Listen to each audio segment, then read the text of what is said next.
ka online har sat le buai mang an khen thin ma se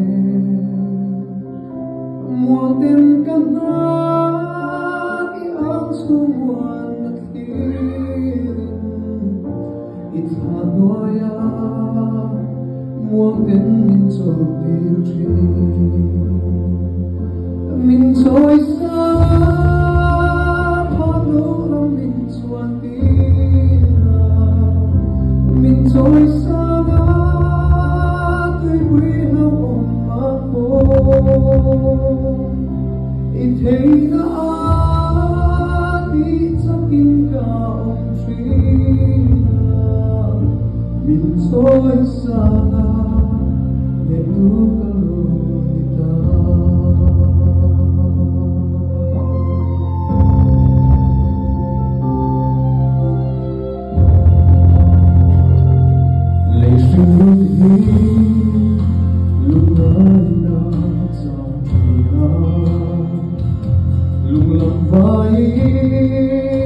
lung bay thum azin ti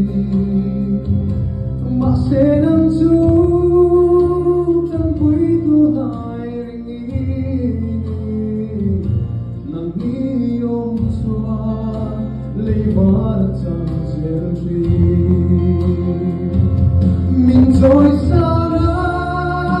pa lo ram min chuan ti ra min choi sa